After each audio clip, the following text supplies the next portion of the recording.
Bwana asifiwe. Asalamu alaikum. Mwana kondoo ameshinda. Asanteni sana waimbaji kwa wimbo mzuri unaoinua mioyo yetu kwa Mungu aliye hai, na ya kwamba wenyeji wetu uko mbinguni na raia wa mbinguni wanatusubiri. Nipende kuwashukuru rafiki zetu ambao jioni ya leo tena wamekubali kutumia muda wao kuja kujifunza nasi. Mungu awabariki sana wageni wetu. Tumeanza mikutano hii tangu siku ya Jumapili, mikutano ambayo inatembea na ujumbe unaosema pamoja na hayo Mungu atatuvusha ng'ambo ya dunia.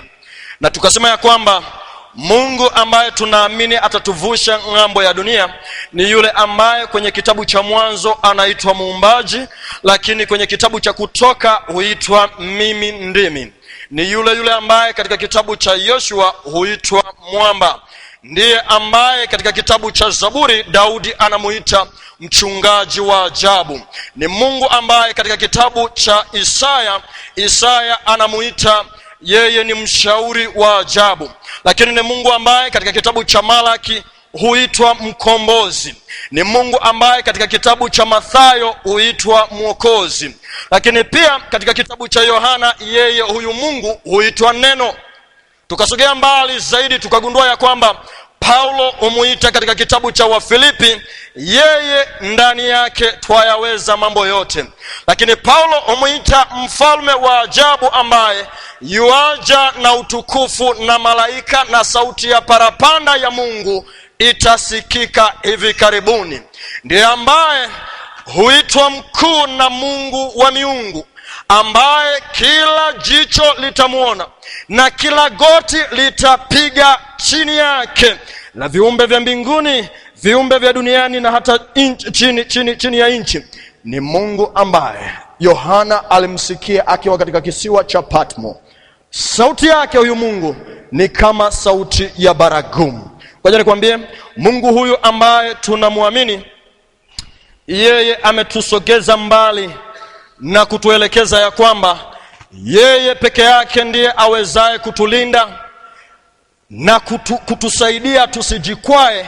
Lakini pia anaahidi ya kwamba atatusimamisha mbele ya utukufu wake bila mawaa katika furaha kuu. Yeye aliye Mungu pekee, yeye ambaye utukufu na yeye ukuu na uweza na nguvu tangu milele na hata milele. Jana tulikuwa na somo ambalo lilikuwa linasema starehe ya dunia ya muda kitambo. Starehe ya dunia ya muda kitambo. Na tulipojifunza katika somo hili tukagundua ya kwamba pombe haina sehemu kwa namna yoyote ndani ya miili ya wanadamu. Lakini pia tukagundua ya kwamba vyakula kama nyama ya nguruwe havina sehemu katika mwili wa namna ya mwanadamu kwa namna yoyote. Tukasogea mbali zaidi tukagundua ya kwamba viroba ambavyo vinasogezwa kwa vijana wengi leo ni mpango wa shetani kuangamiza roho za vijana wengi. Bangi haina sehemu ya mwili wa mwanadamu inapoingia kama kitu fulani cha kuvutwa. Lakini tukagundua ya kwamba katika kitabu cha Mwanzo Mungu ameruhusu mmea pia wa bangi kuweza kutumika kama mboga ya majani. Haleluya. Tukagundua ya kwamba wenzetu wa kanda maalum ambao hutumia chakula hicho kama mboga za majani basi wako sawa kimaandiko. Wale kwambie, katika somo hilo tukagundua ya kwamba mwanadamu hana starehe nyingine yoyote isipokuwa kula na kunywa na kucheka. Na takwimu za hivi karibuni zikatusogeza kugundua ya kwamba Tanzania ni nchi ya 10 kwa umasikini, lakini yenyewe ni nchi ya kwanza kwa raia wake kuwa ni wacheshi sana. Ni watu ambao hata kama wanakufa kwa njaa lakini unawakuta wanatabasamu. Ni nchi ya kwanza. Lakini somo lililotangulia tuliloanza nalo lilikuwa lina ujumbe unaosema kidogo aokolewe lakini hakuokolewa. Kidogo aokolewe lakini hakuokolewa. Somo la kesho linasema siri yangu. Somo la kesho linasema siri yangu. Na ngoja nikwambie, Suleimani ilifika mahali akaandika ujumbe wa ajabu alipojiuliza siri mojawapo. Suleimani siku moja ameandika katika kitabu akisema, dada yangu hana matiti, akiolewa nitafanyaje? Alikuwa anauliza watu wamsaidie. Dada yake hakuwa na matiti, je, akiolewa angefanyeje? Kesho tutaangalia mojawapo ya siri kubwa ambazo watu tunazo mioyoni lakini hatuwezi tukazijua. Kama Suleimani alivyouliza, na mimi ninakuuliza, je, unaijua hiyo siri yangu? Na kama una mtu fulani mwambie siri yangu. Mwambie tu siri yangu. Na somo litakalofuata litasema wakati unaposhiba. Je, wakati unaposhiba unakuwa na nini? Nini kinatokea wakati unaposhiba? Unaposhiba unakuwa katika hali ipi? Mambo gani yanatendeka wakati unaposhiba? Na siku itakayofuata, siku ya Ijumaa, wakati kama huu, tutakuwa na somo lingine zuri ambalo pengine niliite kiboko ya masomo, pengine niliite kanchinya, pengine nisogee mbali niseme ukiwa umelikosa somo hili utakuwa umekosa masomo ya ajabu. Na jana nikasema ya kwamba ukiwa una bebi wako, njoo naye siku hiyo. Ukiwa una mtu fulani anayekutia moyo ya kwamba yeye ni bebi wako, wewe njoo naye, mwalike. Lakini rafiki yangu mmoja akaniambia mchana wa leo, waambie tu kama hauna, waweza pia kuwazima sehemu ikiwa inawezekana kuwazima huyo bebi. Nikasogea mbali nikagundua ya kwamba wako pia ambao wanakuja na vitu vya namna hii, wanaviita bebi. Kama unacho pia njoo nacho, chawezekana kikakutia moyo. Maana kama kinakutia moyo unapolala nacho, wengine ujue wanaviweka mgongoni, wengine wanaviweka kila mahali, wengine nimegundua ya kwamba huwa mpaka wanavibusu. Kwa hiyo unaweza pia ukaja nacho kikakutia moyo. Na somo la siku hiyo litakuwa likisema tamaa ya kuwa uchi. Tamaa ya kuwa uchi. Tamaa ya kuwa uchi. Na siku ya Jumamosi mchana tutakuwa na masomo mawili. Somo la kwanza linasema mbele yako kuna nani? Nyuma yako kuna nani? Kulia na kushoto kwako kuna nani? Na somo litakalofuata siku hiyo ya Jumamosi mchana tutakuwa na somo lingine linalosema pasipoti ya Jehanamu. Pasipoti ya Jehanamu. Pasipoti ya Jehanamu. Na siku ya Jumamosi usiku tutakuwa na somo linalosema nipe tafsiri ya maneno uliyozungumza. Nipe tafsiri ya maneno uliyozungumza. Ngoja nikwambie, mtu anaweza akakwambia ninakupenda, wewe ukawa una tafsiri yako kichwani, kumbe yeye alipozungumza ujumbe huo ana tafsiri nyingine. Sasa tutajifunza namna ya kujua tafsiri ya maneno yaliyozungumzwa. Mtu anapoongea na wewe, jaribu kumuomba tafsiri ya maneno uliyozungumza au anayozungumza na wewe. Somo la leo linasema kama Mungu anatupenda, kwa nini asimuue shetani? Kama Mungu anatupenda, kwa nini asimuue shetani? Tuombe. Baba mtakatifu, jioni ya leo tena tuna ujumbe mwingine. Ninakusihi Roho wako atuongoze, malaika wako watakatifu wakaabudu nasi, shetani asiwe nasi. Asante kwa sababu ya watu waliofika. Ruhusu sasa mibaraka yako kutoka mbinguni ikaambatane na kila mmoja wetu jioni ya leo. Tumeomba kwa imani, ni katika jina la Yesu. Amen. Amen. Kama Mungu anatupenda, kwa nini asimuue shetani? Wengi wana maswali wanapofikia mahali pa kujadiliana namna ambavyo Mungu ingebidi amuadhibu shetani. Wamegundua ya kwamba suluhisho pekee ambalo Mungu angelifanya ingekuwa ni kumuua shetani. Sasa tuna swali la kujiuliza. Ikiwa kweli Mungu anatupenda, kwa nini asimuue shetani? Wakati fikra za wengi ni kwamba kifo cha shetani kingekuwa ni suluhisho ya shida na matatizo ambayo tunayo. Kama Mungu anatupenda, kwa nini asimuue shetani? Walikwambie katika maandiko matakatifu, Mungu pekee ndiye ambaye aweza kutuambia suluhisho la tatizo la dhambi iliyotendwa na malaika ambaye anaitwa kwa leo kama shetani. Na suluhisho ambalo Mungu analitoa linapaswa lifanane na msingi wa yeye kuwa Mungu.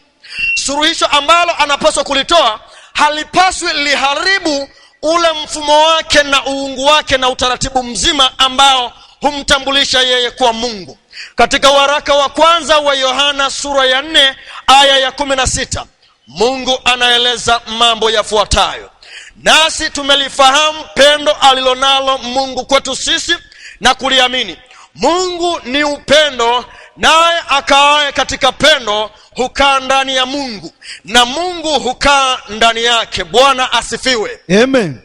Mungu ni upendo, na hivyo sifa yoyote ambayo humtambulisha huyu Mungu ni lazima ituelekeze kuonesha upendo wa huyu Mungu. Na hivyo hata katika shida ya kujibu swali letu ni lazima tuhakikishe ya kwamba tutalijibu pasipo kuondoa tabia ya Mungu kuwa na upendo. Japo shetani alikosea, lakini ni lazima tuhakikishe katika jibu letu tunaona mzizi wa upendo wa Mungu kwa shetani, japo shetani amefanya nini? Amekosea. Isaya sura ya 57 aya 15, maana yeye aliye juu aliyetukuka akaaye milele, ambaye jina lake ni mtakatifu, asema hivi: nakaa mimi mahali palipoinuka, palipo patakatifu. Walikwambie yeye huyu Mungu mwenye upendo, basi jibu lake pia ni lazima lioneshe asilimia kubwa ya utakatifu wa Mungu katika majibu au kusuluhisha matatizo yaliyotokea. Yakobo sura ya kwanza aya 17, neno la Bwana linasema kila kutoa kuliko kwema na kila kitolewacho kilicho kamili hutoka juu, hushuka kwa Baba wa mianga, kwake hakuna kubadilika wala kivuli cha kugeuka. Na kama Mungu ni pendo, basi hatutarajii kwa sababu ya kosa alilofanya shetani tuone upendo kama tabia ya Mungu ukibadilika ati kwa sababu shetani ametenda dhambi. Maana tabia ya Mungu kuwa ni upendo ilitambulishwa hata kabla ya shetani kufanya nini? Kuasi. Mkutano, sema Mungu ni pendo. Mungu ni pendo. Mungu ni pendo. Jibu letu usiku wa leo lazima libaki na msingi ya kwamba Mungu ni pendo kwa viumbe alivyoviumba. Ngoja nikwambie, unaposoma Zaburi ya 89 aya 13 mpaka 18, unagundua ya kwamba mkono wako ni mkono wenye uweza, mkono wako una nguvu, mkono wako wa kuume umetukuka, haki na hukumu ndio msingi wa kiti chako, fadhili na kweli za hudhuria mbele za uso wako. Heri watu wale wajuao sauti ya shangwe, e Bwana. Huenenda katika nuru ya uso wako, kwa jina lako hufurahi mchana kutwa, na kwa haki yako hutukuzwa. Maana fahari ya nguvu zao ni wewe, na kwa radhi yako pembe yetu itatukuka. Maana ngao yetu ina Bwana, na mfalme wetu ni wake mtakatifu wa Israeli. Wanakuambia haki ya Mungu kama Mungu, msingi wake hujenga kitu ambacho tunakiita sheria au taratibu. Yaani Mungu aliye na tabia ya upendo, basi hudhihirishwa huo upendo kwa njia ya utaratibu ambao ameuwekea mfumo maalum ambao huita sheria. Na hivyo hiyo sheria hufunua tabia ya upendo wa Mungu kwa viumbe vyote alivyoviumba, wakiwemo malaika na vikiwemo viumbe vingine kama wanadamu. Walikwambie mkono wa kuume wa Mungu umetukuka, na umetukuka mbele ya viumbe vyote alivyoviumba. Lakini pia mkono wa Mungu unauweza. Mkono wa Mungu waweza kuwa ni suluhisho la kila tatizo kwa kila jambo linalotokea. Na ngoja nikwambie, ikiwa Mungu ana uweza wa kujua mambo hata kabla hayajatendeka, maana yake ni kwamba kama Yohana alivyosema katika Ufunuo ya kwamba Mungu yeye ni Alfa na Omega, yeye ni mwanzo na mwisho. Kwa hiyo uweza wa Mungu ni lazima udhihirishwe kabla hata ya uasi wa shetani.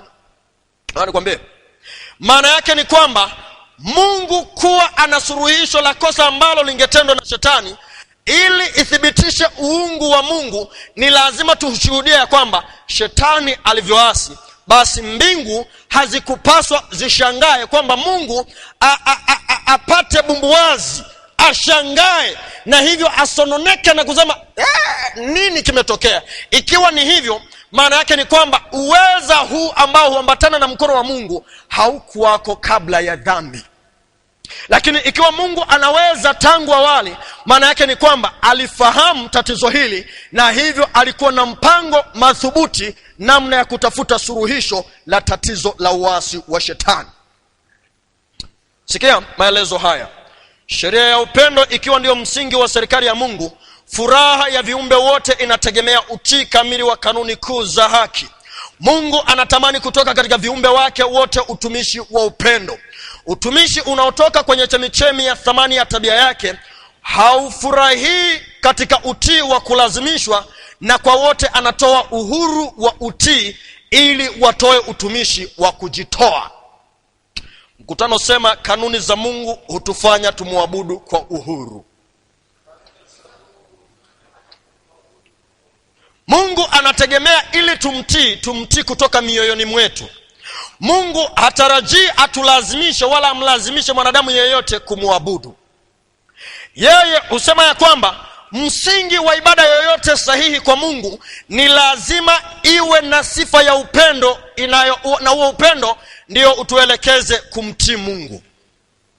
Maana yake ni kwamba tangu zamani kwa viumbe vyote alivyoviumba Mungu, ili ihesabiwe kama ni ibada ya kweli kwa Mungu, ni lazima hiyo ibada iongozwe na upendo. Mungu hashurutishi. Sawa? Na tabia ya kila mtu inapobadilishwa, basi Mungu hukubaliana na nia ya moyo wa mtu, ikiwa kweli ameruhusu chemichemi ya nguvu za Mungu kumuongoza kutenda yaliyo mema. Kwa hivyo hata sheria za Mungu ambazo ametupatia ni lazima tuone zina upendo ndani yake. Yaani ili tumtii Mungu lazima tuwe na upendo unaotuongoza kumtii Mungu. Ndio kanuni ya Mungu, na tangu zamani sana, tangu kuwekwa misingi ya dunia, Mungu hajawahi kulazimisha kiumbe chochote kile katika kumwabudu huyu Mungu.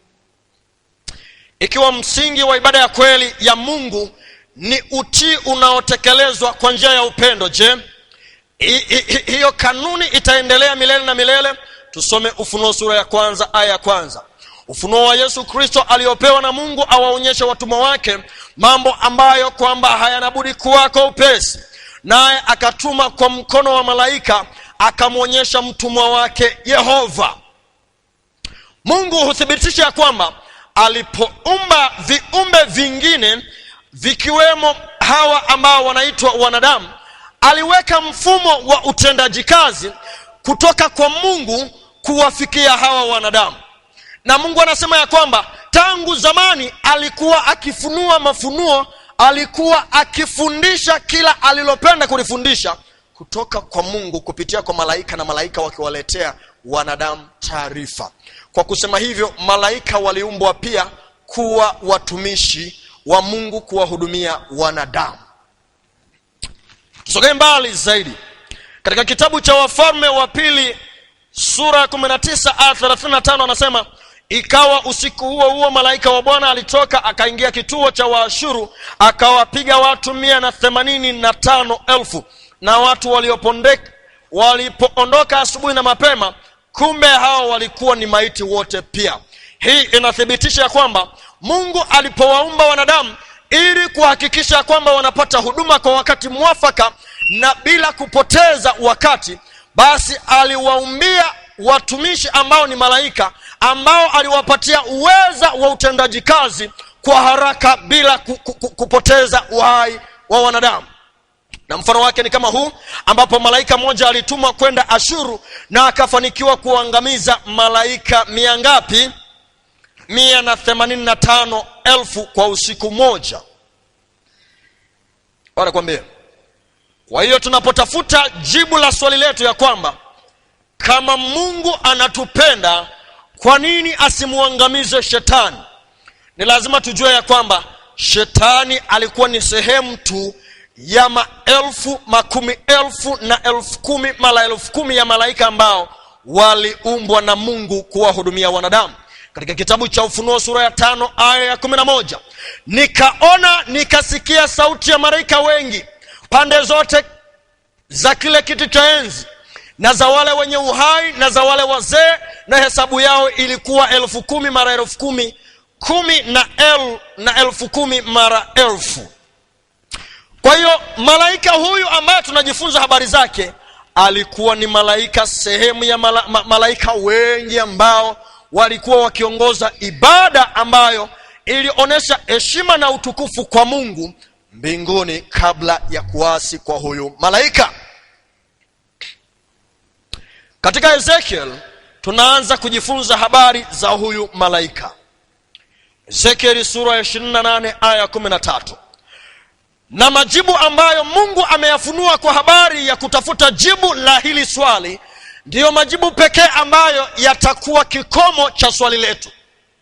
Maana katika kitabu cha Kumbukumbu la Torati sura ya 29 neno la Mungu linasema, yaliyofunuliwa kwenu ni kwa ajili ya faida yenu na watoto wenu, yaliyofichwa ni kwa ajili ya Mungu na si kwa ajili yenu na watoto wenu.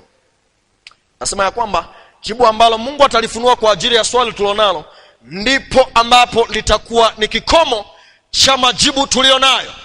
Alikwambia, mahali Mungu alipoweka kituo, wewe usiweke swali. Mahali Mungu alipoweka swali, wewe usiweke kituo. Mungu alipoweka kituo kikuu, wewe usiweke mkato, utaleta fundisho lingine. Ezekiel sura ya 28 aya 13. Ulikuwa ndani ya Eden, bustani ya Mungu, kila jiwe la thamani lilikuwa kifuniko chako. Akiki na yakuti, manjano na almasi na zamarajadi na shohamu na yaspi na yakuti samawi na zumaridi na baharamani na dhahabu, kazi ya matari yako na filimbi zako ilikuwa ndani yako. Katika siku ya kuumbwa kwako zilitengenezwa tayari. Malaika huyu ambaye tunajifunza habari zake jioni ya leo, wapenzi, yeye aliumbwa tofauti sana na malaika wengine mbinguni. Yeye alikuwa ametengenezwa kwa madini ya thamani sana ambayo hata leo hayaonekani katika ulimwengu wetu. Madini ya thamani kama madini ya yaspi safi, madini ya zumaridi na shohamu, zabarajadi yalionekana, na hata yakuti samawi ndani ya kiumbe huyu. Pengine ngoja nikwambie kwa ufupi habari za malaika huyu. Aliumbwa na madini yote haya kwa sababu moja pekee. Yeye alikuwa ni msimamizi wa programu zote za ibada ya kumwabudu Mungu mbinguni. Na huyu malaika, kila sehemu ya kiungo chake ilikuwa na madini tofauti. Ili utukufu wa Mungu unapowaka juu yake, basi kila madini yatoe rangi tofauti kuelekeza utukufu huu kwa viumbe wengine au malaika mbinguni. Na kwa sababu hiyo, malaika huyu alikuwa ameumbwa na utofauti wa pekee sana. Na malaika huyu alikuwa napendwa sana na malaika wa mbinguni kwa sababu ya utofauti wa maumbile yake aliyokuwa ameumbiwa. Na kwa sababu ya madini haya ya thamani aliyokuwa ameumbwa nayo, basi malaika huyu alijisikia pia kuwa watofauti sana mbele ya viumbe wengine pale katika ibada ya mbinguni. Kwa hiyo nikwambie habari za malaika huyu. Unapoendelea kujifunza sana, unagundua ya kwamba malaika huyu katika Ezekiel sura ya 28 aya ya 14, yeye alianza kufikiri juu ya sifa na ukuu aliyoumbwa nao. Ezekiel 28 aya 14. Wewe ulikuwa kerubi mwenye kutiwa mafuta afunikaye, nami nalikuweka hata ukawa juu ya mlima mtakatifu wa Mungu. Umetembea huko na huko kati ya mawe ya moto. Malaika huyu pia alikuwa na uweza mkuu, alikuwa na uweza wa tofauti sana akilinganishwa na malaika wengine. Yeye alikuwa na cheo kikuu kama msimamizi wa huduma, ambacho hicho cheo aliitwa kerubi. Ngoja nikwambie, huyu kerubi pia alitiwa mafuta.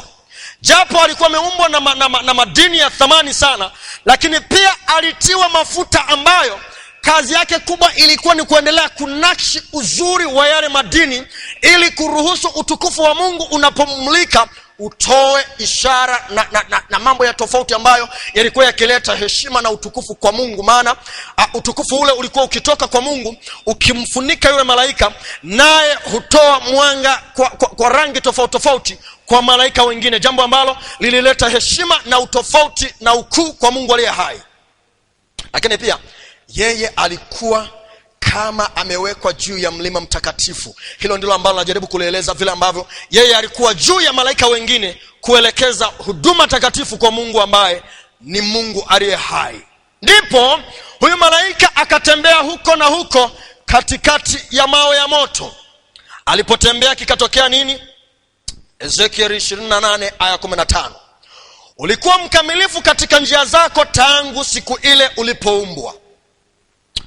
Kumbe huyu malaika yeye tangu zamani alikuwa ni mtakatifu. Hakuumbwa na sifa yoyote ya dhambi. Hakuumbwa na dutu au element yoyote ya uasi ndani yake. Yeye alikuwa ni mkamilifu katika njia zake tangu alipoumbwa na Mungu. Lakini utakatifu huo alioumbwa nao ukafika mahali ukawa na kikomo.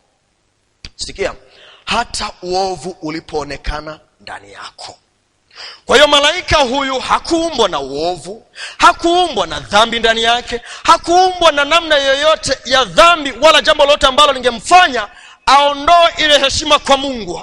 Biblia haisemi hivyo. Biblia inasema aliumbwa na utakatifu na ukamilifu. Ni mpaka tu pale ambapo uovu ulionekana ndani yake. Labda tuanze kuangalia namna ambavyo huu uovu ulianza kuoteshwa ndani ya malaika huyu. Katika Isaya sura ya 14 aya 12. Jinsi ulivyoanguka kutoka mbinguni, ewe nyota ya alfajiri, mwana wa asubuhi. Jinsi ulivyokatwa kabisa, ewe uliangusha mataifa. Ni jinsi gani? Sikia katika Isaya 14, 13 na 12. Nawe ulisema moyoni mwako, nitapanda mpaka mbinguni, nitakiinua kiti changu juu kuliko nyota za Mungu, nami nitaketi juu ya mlima wa mkutano katika pande za mwisho za kaskazini. Nitapaa kupita vimo vya mawingu, nitafanana na yeye aliye juu. Polepole ngoja nipazungumzie hapa. Utukufu alioumbwa nao huyu kerubi au Lucifer au msimamizi wa huduma za mbinguni akiwa kama malaika. Siku moja wakati anapita akajaribu kujitathmini vile ambavyo alivyo. Alipogundua kwa uzuri zaidi na utofauti wake ambao alikuwa nao mbele ya malaika wengine, ndipo likamjia wazo moyoni, je, haiwezekani siku moja na mimi nikawa kama yule ambaye miale ya utukufu inatoka kwake? Likaja wazo ndani yake. Akajisikia ya kwamba hadhi alionayo yaweza kuongezwa juu zaidi. Ndipo wazo likamjia, akasema, nami siwezi kuishia hapa, nitajaribu kusogea mbali zaidi ili nifanane na yule ambaye amenifanya niwe hivi. Kwa nikwambie, unapoendelea anasema sio tukuwa na nguvu kama zile alizomuumba huyu muumbaji wake, lakini anasema atafanana na yeye aliye juu.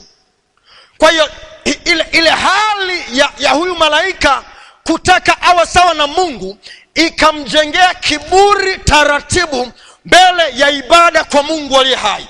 Na hivyo ile nia ya moyo wake ikawa inakuwa taratibu. Na wakati hii hamu au nia inajengwa, hata yeye mwenyewe huyu Lucifer, huyu kerubi, hakujua ni nini kingekuwa hatima ya kila ambacho alikuwa nakifikiri. Alijua tu ni hamu ambayo pengine ingemfanya afikie kuwa sawa na Mungu. Hakujua athari na madhara ambayo yangetokea ikiwa yeye angedumu kuwa na nia hiyo hiyo.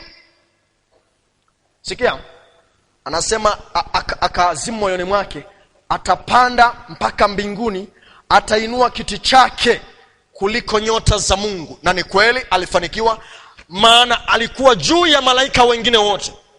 Lakini katika mpango wake kuvuka hatua hiyo ya kuwa juu ya malaika, kumkaribia Mungu, ndicho kikawa kikwazo cha kwanza cha huduma na utakatifu wa Lucifer pale mbinguni. Katika Ezekiel sura ya 28 aya 17, Mungu anasogea mbali zaidi, anafunua hiki ambacho linaweza likawa ni jibu sahihi la kila ambacho kilimfanya huyu malaika anguke. Ezekiel sura 28 aya 17, msomaji soma.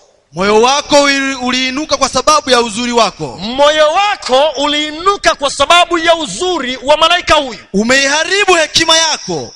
Umeiharibu hekima yako kwa sababu ya mwangaza wako. Kwa sababu ya mwangaza mwangaza wako. Ngoja nikwambie, uzuri wa malaika huyu ulimfanya ajenge taratibu fikra ya kwamba anaweza akawa mbali zaidi ya vile alivyokuwa. Ngoja nikwambie, ukishaona roho ya kutokuridhika inajengwa ndani ya moyo wako, simama na muombe Mungu sana. Tulipewa kisa mahali fulani, mtu fulani aliambiwa serikali imeruhusu kuchukua au kumiliki ardhi kwa kadri ya uwezo wa hatua utakazopiga na kuweka alama au ishara. Kwa hiyo bwana tangu asubuhi akawa na kazi ya kuchanja mbuga kuhakikisha ya kwamba anapata eneo kubwa la kumiliki. Kumbe hakuwa amejua vizuri masharti ya kumiliki ile ardhi. Masharti yake ni kwamba nenda umbali wowote ambao unauweza, lakini ujitahidi urudi katika pointi ulioanzia. Sasa yule bwana muda ulipoenda sana, akajitahidi kukimbia. Baadaye taarifa zikamwambia au zikamfikia kuambiwa ya kwamba inabidi urudi pale ulipoanzia. Wakati anajitahidi kurudi mahali pale alipoanzia, kumbuka hurudi njia uliopitia, maana unatafuta umbali mkubwa ili liwe eneo lako. Akajitahidi kukimbia, pengine nguvu zisimuishie katikati. Lakini kabla ya kufika eneo ambalo alianzia, akakutwa amekufa mahali fulani kwa sababu ya tamaa ambayo alikuwa amejenga. Ndicho ambacho kilimfanya hata shetani ajisikie aweza kuwa sawa na Mungu. Shetani aliendelea kushawishi malaika wengine mpaka akafanikiwa kupata theluthi ya malaika wa mbinguni. Kumbuka somo letu linasema kama Mungu anatupenda, kwa nini hakumuua shetani? Shetani baada ya kugundua ya kwamba nia yake ya moyo ilikuwa karibu kutokufanikiwa, akawa anaendesha kampeni ya kimya kwa malaika, na akafanikiwa kuwalubuni, kuwadanganya malaika kadha wa kadha, ambayo Biblia inasema moja ya tatu ya malaika wa mbinguni. Mungu alipoliona lile swala ya kuwa linaendelea sana, akaalika mkutano wa malaika na viumbe vyote vya mbinguni. Akawa anajaribu kucategorize au kuweka uchambuzi wa nafasi ya kila kiumbe kilichoumbwa na Mungu. Akajaribu kuweka utofauti wa Mungu na viumbe vingine alivyoviumba. Akajaribu kuweka utofauti wa sehemu ya Mungu Baba na Mungu Mwana na Roho Mtakatifu kwa viumbe vyote ambavyo vilikuwa vimeumbwa na Mungu. Lengo lake kuu ilikuwa ni kuwaelekeza hawa malaika wasiendelee kuanguka katika wimbi la kampeni ya shetani. Ngoja nikwambie, katika kikao kile malaika wengi walionekana kuwa na mwelekeo wa kutaka kurudi kwa Mungu. Walionekana kuwa na mwelekeo wa kugundua madanganyo ya shetani. Baada ya kikao kile cha Mungu na malaika, ndipo shetani akatafuta namna, yani huyu Lucifer akatafuta namna ya kuhakikisha lile kundi haliondoki. Kwa namna ipi huyu shetani alifanikiwa? Akawaambia wale malaika ambao tayari walikuwa wamemkubali na mafundisho yake ya kwamba Mungu amewasiliana na mimi, na taarifa ni kwamba kila ambaye amekubali mafundisho yangu hakuna namna tena ya kurudi na kutubu kwa Mungu. Lakini baada ya kuwa amewambia hivyo, malaika wa Mungu wale malaika hawakuridhika na jibu lake. Shetani au Lucifer akawakumbusha, akawaambia, mmesahau ya kwamba mimi ndimi ambaye huwasiliana na Mungu ili kujua utaratibu wa ibada. Lile likawa ni jibu na kishawishi kikubwa cha majibu ya huyu Lucifer kwa wale malaika. Na hivyo shetani wakati anaendelea na ile kampeni, Mungu akawa anaiona ile kampeni. Sehemu au robo tatu ya malaika ambao hawakuanguka wakaanza effort, wakaanza kampeni ya kuwasaidia wale malaika walioanguka pamoja na Lucifer, kuwaelekeza ubaya ambao ungetokea ikiwa wangefanikiwa katika mpango wao. Na wale malaika wakawaelekeza ya kwamba ikiwa mpango huo utaendelea na ninyi kuendelea kutafuta mfumo huu wa wewe kuwa sehemu ya Mungu, basi Mungu angewaangusha na kuwatoa katika kiti cha enzi na kuwaondolea nguvu na uweza ambao aliwaumba nao. Wale malaika kusikia vile na lile jibu la shetani ya kwamba hakuna uwezekano wa kurudi kwa Mungu, shetani akawaambia baadaye ya kwamba Mungu amesema hata kama mtaruhusiwa kurudi, basi heshima na vyeo vyenu vitaondolewa kwenu. Kampeni ile ilipoendelea sana, ikagundulika ya kwamba shetani ameamua sasa tangu moyoni mwake ya kwamba hawezi tena kurudisha heshima wala utukufu kwa Mungu aliye hai. Na wakati majadiliano yale yanaendelea, upendo wa Mungu unaendelea kumpatia shetani muda wa kutubu. Kumbuka, ilichukua miaka mingi sana kwa dhambi hii ambayo ilikuwa ikioteshwa ndani ya Lucifer kufahamika kwa malaika. Polepole siku moja Mungu tena akawaalika akitaka kuelezea ubaya wa kampeni ya shetani. Ndipo baadaye malaika wote walipokuwa wakiendelea kumsujudia Mungu. Kumbuka, ibada ya mbinguni ilikuwa ikifanyika na endelea kufanyika kwa malaika huyu mkuu kuendelea kutoa maelekezo. Akiwaambia tusujudu, wanasujudu; akiwaambia tunyenyuke, wananyenyuka. Na hivyo huendelea kusema utukufu una yeye milele na milele na hata milele. Ndipo malaika wakagundua ya kwamba Lucifer alikuwa hasujudu mbele ya Mungu. Wakaanza kuona utofauti wa kile ambacho kilikuwa kinaota taratibu ndani ya Lucifer. Malaika wale wakamuuliza, ni kwa nini unafanya hivi? Shetani akatamka tamko la ajabu sana mbele ya wale malaika, akasema, kamwe sitaweza kujitia chini ya uvamizi huu wa haki yangu kuwa na ukuu zaidi ya huu nilionao. Tamko lile lilikuwa limedhamiria kupindua kabisa serikali ya Mungu aliye hai.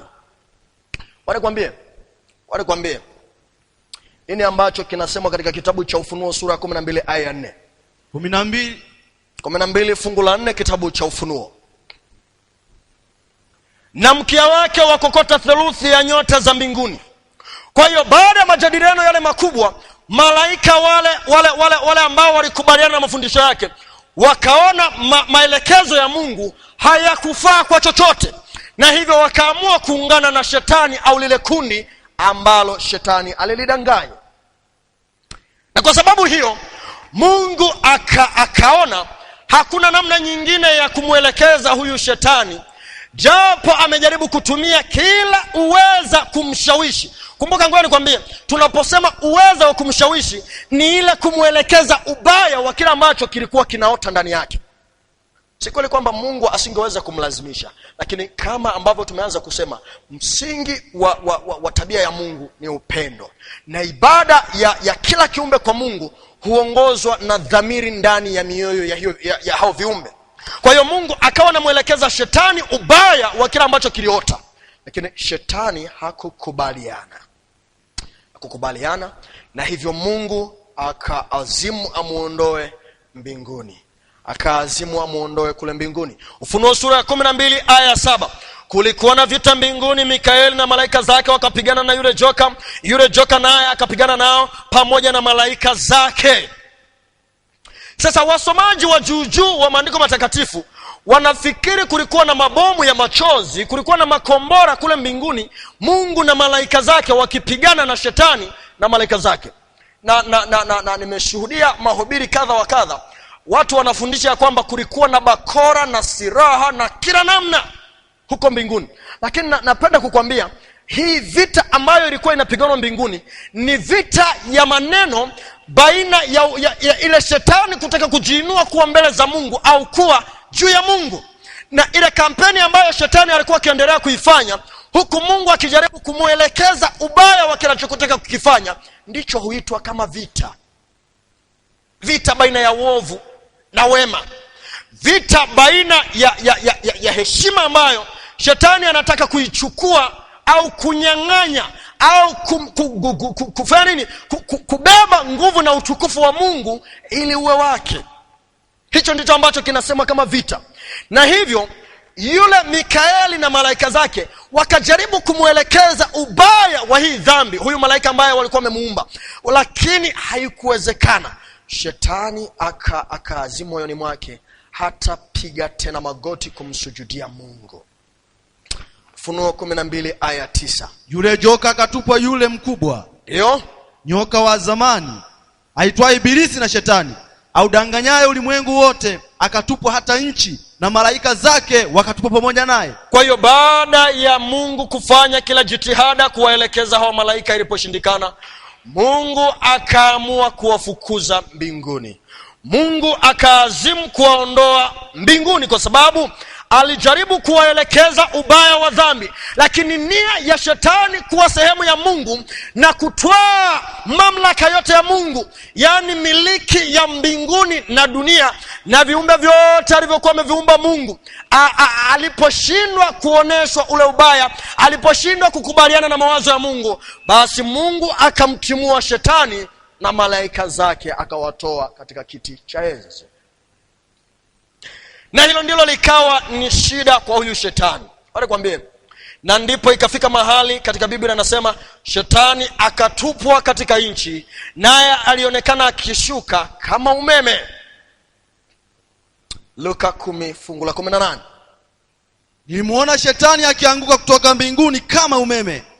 Shetani na malaika wale theluthi ya malaika wakatupwa kutoka mbinguni kwa sababu ya kutokuridhika kwa madaraka ambayo Mungu alimgawia kama msimamizi wa huduma takatifu ya mbinguni.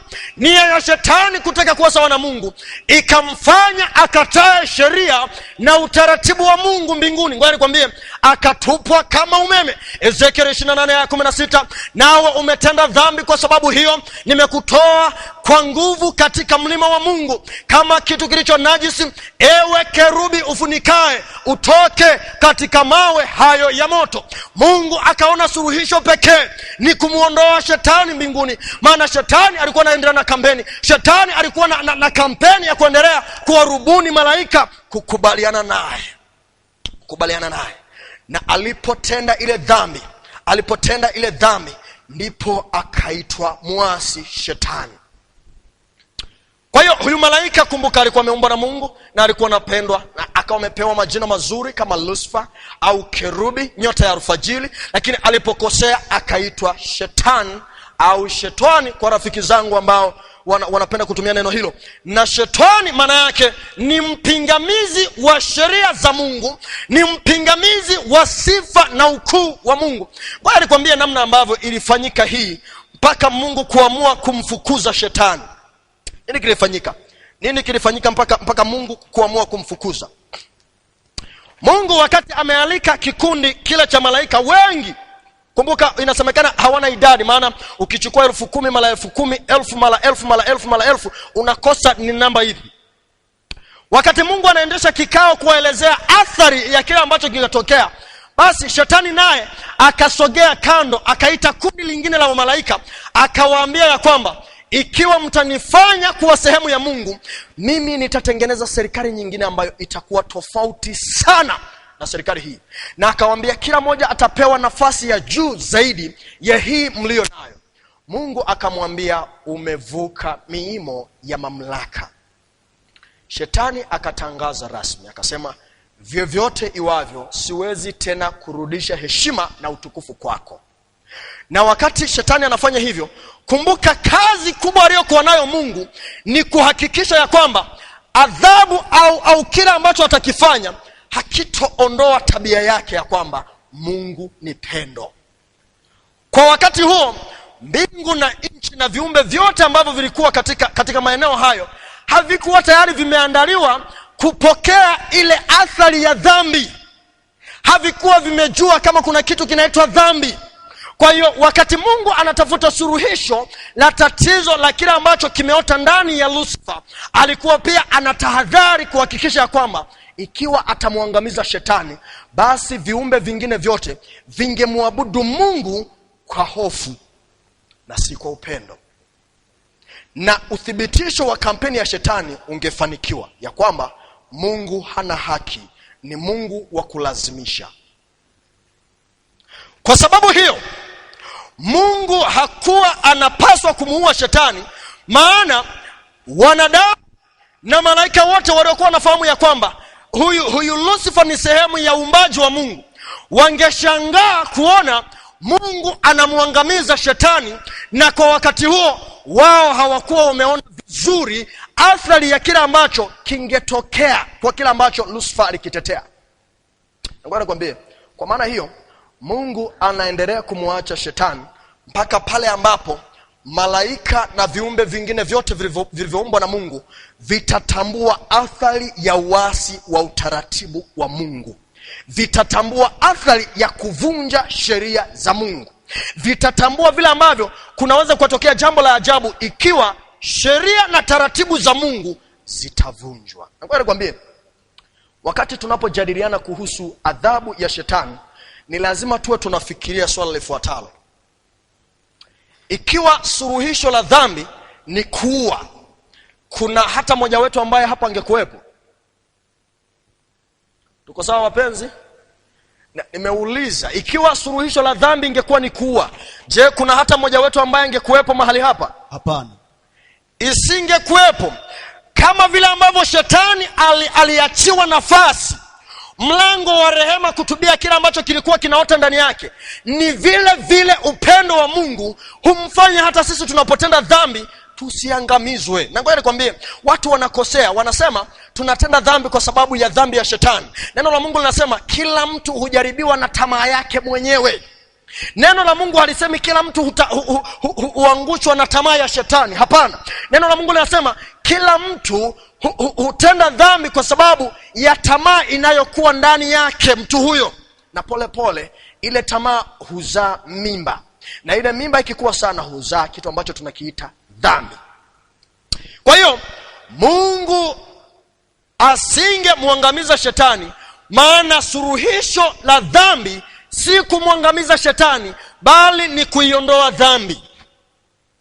Suluhisho la dhambi ni kuiondoa dhambi na si kumuondoa huyo mtenda dhambi, akiwa ni malaika au mwanadamu. Ngoja nikwambie, katika Ufunuo sura ya 12 aya ya 10, nikasikia sauti kuu mbinguni ikisema, sasa kumekuwa wokovu na nguvu na ufalme wa Mungu wetu na mamlaka ya Kristo wake, kwa maana ametupwa chini mshtaki wa ndugu zetu, yeye awashtakie mbele za Mungu wetu mchana na usiku. Bwana asifiwe.